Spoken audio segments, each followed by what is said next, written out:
पत्नी हमारे पास आ जाए सवेरे सवेरे, अब वो पत्नी यहां बैठी भी हो सकती हैं, वो पत्नी आई हमारे पास सवेरे सवेरे, बोली गुरुजी हमारा मन भगवान में लग गया है, ये तो बहुत अच्छी बात है। लेकिन हमारे पति जो हैं अभी तक उनका मन भगवान में नहीं लगा, और वो हमारे पास आते हैं और हमारे पास आकर के वो प्रेम का इजहार करते हैं। हमें तो अब सारे विषय वासनाओं से मन हट चुका है, मन भगवान में लग चुका है, लेकिन हमारे पति देवता का मन अभी तक भगवान में नहीं लगा। हम तो ब्रह्मचारी बन के अब रहना चाहती हैं, पर हमारे पति अभी ब्रह्मचारी नहीं बन पाए। क्या करें?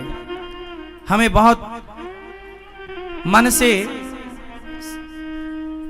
असंतुष्टि होती है जब हमारे पति हमारे पास काम भाव लेकर आते हैं। हमारा मन बेचैन हो जाता है कि हमारे हृदय में जो कृष्ण हैं पता नहीं वो निकलकर बाहर ना चले जाएं। ऐसा उस बहन ने मेरे से सवाल किया कि जब पति काम भाव से अपनी पत्नी के पास आता है तो पत्नी को अच्छा नहीं लगता, क्योंकि पत्नी के अंदर भगवत भक्ति जाग गई है, प्रेम जाग गया है। ये सवाल आप में से बहुत लोगों का भी हो सकता है, बहुत पुरुषों का भी हो सकता है, बहुत स्त्रियों का भी हो सकता है, और चूंकि सवाल बड़ा अटपटा है तो लोगों को पूछने में भी संकोच होता है, इसलिए हम आपको इसका समाधान देते हैं। मैंने उनको ये बात समझाई, बता दिया उनको, शायद यहाँ बैठी हो तो वो चूंकि ऐसे प्रश्न सवाल माइक में तो वो कर नहीं सकती थी, पर सवाल तो सवाल है, तो हमने उत्तर सोचा कि चलो इस बहाने आपको उत्तर दे दें। प्रश्न समझ में आ गया? अब उत्तर सुनो। हमने उनसे बोला कि आपके पति, आप तो भक्ति में रम गई हो, बहुत अच्छी हो आप, कि आपके हृदय में कृष्ण विराज गए हैं, भक्ति विराज गई है, आपका दिन रात भगवत चिंतन में ही मन लग रहा, बहुत अच्छी बात है। लेकिन जो आपके पति हैं अभी उनका मन विषयों में है, और यदि आपने भी इनकार कर दिया कि आप हमारे पास मत आओ तो आपके पति फिर पराई स्त्री के गामी हो जाएंगे, वो दूसरी स्त्रियों के पास जाने स्टार्ट कर देंगे, वैश्याओं का गमन करने लग जाएंगे, वैश्यागामी हो सकता है इसलिए तुम्हारा पति, इसलिए तुम्हारे अंदर तो कोई वासना है नहीं, लेकिन पति के अंदर यदि है तो पति पत्नी के पास ही तो जाएगा। यदि तुमने भी उसे हटा दिया अपने पास से तो वो वैश्यागामी, उसका चरित्र बिगड़ जाएगा, इसलिए तुम्हारा धर्म है। मीराबाई के साथ भी यही था, बिल्कुल सेम। मीरा का विवाह बचपन में कृष्ण से हो गया था, मान लिया था उन्होंने पति कि मेरे तो पति गिरधर गोपाल हैं, लेकिन फिर भी उनके माँ बाप ने जबरदस्ती उनका विवाह भोजराज से कर दिया, जो राणा के बेटे हैं। तो भोजराज राणा के साथ उनका विवाह हुआ। जब उनकी पहली रात आई मिलन की, मीराबाई को बिठाया गया एक कमरे में, सिर्फ दीपक का प्रकाश था, और जो कि रिवाज है घूंघट डाल के मीराबाई को बिठाया गया। तभी रात्रि को, पहली रात्रि पहला मिलन जब भोजराज आए तो मीरा ने अपना दुपट्टा, अपना मुंह खोलते हुए भोजराज से कहा कि ये दुनिया कहती है कि आप मेरे पति हैं, कि ये दुनिया कहती है कि आप मेरे पति हैं, पर मेरी अंतरात्मा तो कहती है कि मेरे पति केवल कृष्ण हैं। लेकिन मेरे मन पर, मेरे प्राणों पर तो कृष्ण का अधिकार है, लेकिन आप व्यवहार जगत में मेरे पति बने हैं। सारी दुनिया तो यही मानती है कि आप मेरे पति हैं, कृष्ण मेरे पति हैं, ये तो केवल मैं जानती हूं। मेरे मन की बातें या मैं जानूं या वो जाने, आप तो नहीं जान पाओगे। तो मेरा मन, मेरे प्राणों पर, मेरे मन पर तो मेरे कृष्ण का अधिकार है, लेकिन आप यदि मुझे अपनी पत्नी मानते हैं तो आपके सामने मेरा शरीर है। यदि मेरे शरीर की भूख है आपको तो मेरे शरीर से आप अपनी भूख मिटा सकते हैं, मैं मना नहीं करूंगी। आप मेरे शरीर से अपनी भूख मिटा लीजिए, लेकिन मेरे मन पर, मेरे प्राणों पर तो मेरे गिरधर गोपाल का ही वश है, कब्जा है।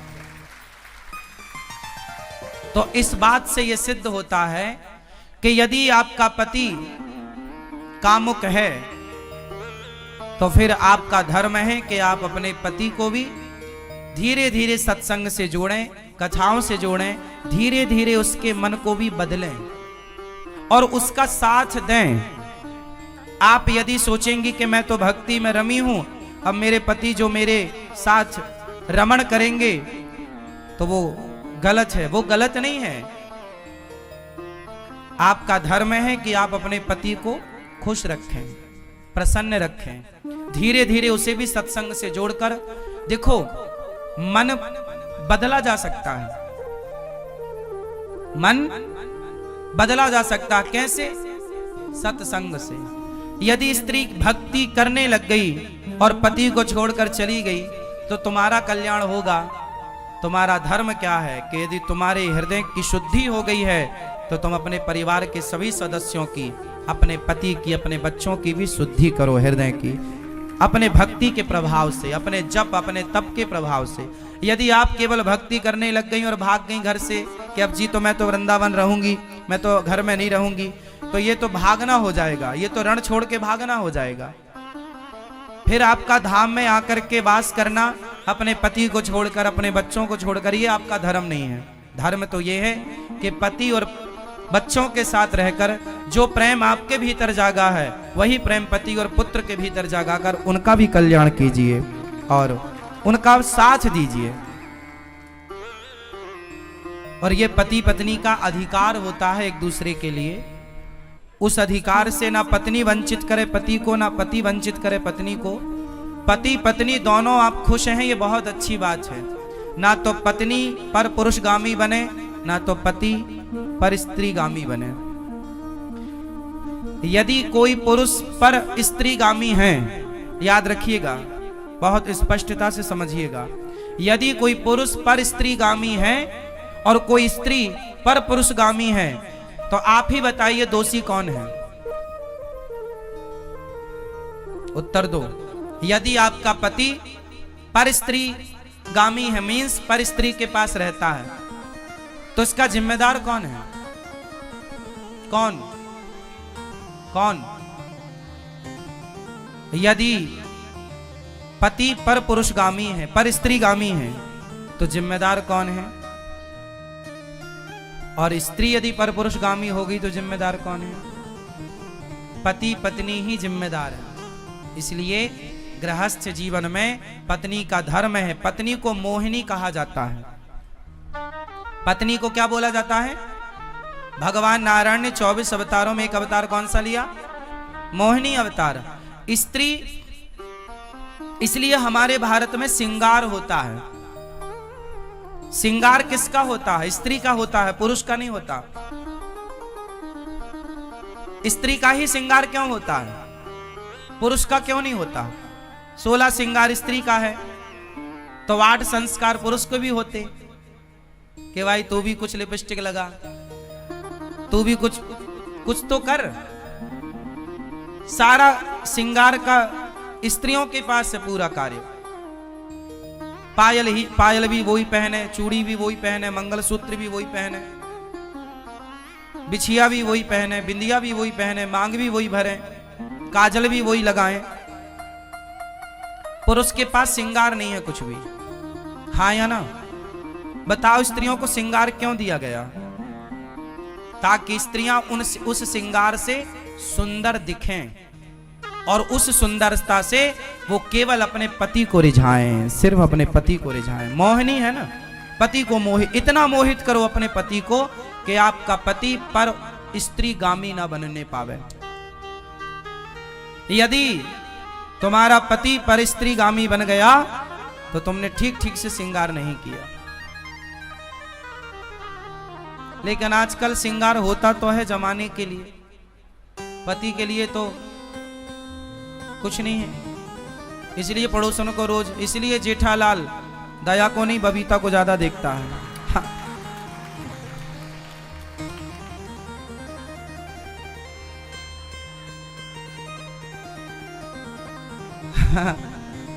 सही है ना? तो स्त्री को कैसा होना चाहिए? पति के लिए मोहिनी होना चाहिए, जो अपने पति के मन को मोहित करती रहे। और आपने यदि मोहित नहीं किया तो आपकी पड़ोसन मोहित कर लेगी,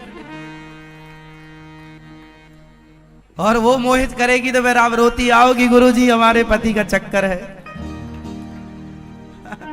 समस्या सब तरफ से है। मोहित करो वो अच्छा है। हाँ? ये मोहित है? कहां धर्म पत्नी आपकी? घर मोहित कर लेती है वो आपको? उन्हीं से मोहित हो ना। हाँ, या तो पत्नी से मोहित रहो, या पति से, या परमेश्वर से, तीसरा कोई नहीं। और पति पत्नी का भी एक टाइम है।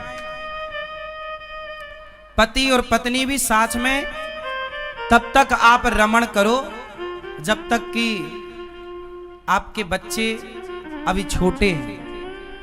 जब बाप का जूता बेटे के पांव में फिट बैठने लग जाए और मां की चप्पल बेटी के पांव में फिट बैठने लग जाए, तब से तुम दोनों पति पत्नी को भोगी बनकर नहीं, योगी बनकर रहना चाहिए। अब आप दोनों भी कंट्रोल करो धीरे धीरे, क्योंकि हमारा उद्देश्य विषयों का भोग नहीं है। हमने विवाह भोगों के लिए किया ही नहीं था, भोगों पर कंट्रोल करने के लिए विवाह, लगाम लगाने के लिए। लेकिन आज उल्टा होता है कि मन की चंचलता बढ़ती चली जाती है। अच्छा, ये सारे दोष इसलिए होते हैं क्योंकि सत्संग नहीं है। क्या नहीं है? सत्संग। और सत्संग ना होने से बिनु सत्संग विवेक ना होई, और राम कृपा बिनु सुलभ ना सोई। सत्संग की जरूरत है। सत्संग सुनेंगे तो दोनों, अच्छा सत्संग किससे सुनना चाहिए? पति पत्नी दोनों को, क्योंकि दोनों की समझ चाहिए। एक की समझ है पर दूसरे की नहीं है, तो एक गाड़ी साइकिल का एक पहिया पंचर है, और एक सही है तो भी साइकिल अपने लक्ष्य तक नहीं पहुंचेगी। दोनों पहिया बढ़ा। पत्नी और पति दोनों को एक विचारधारा का होना चाहिए।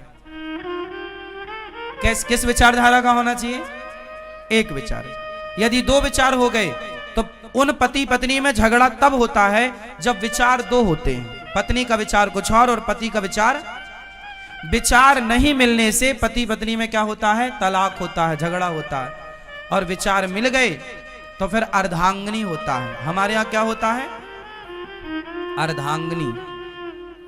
हमारे यहाँ वाइफ नहीं होती, हस्बैंड नहीं होता।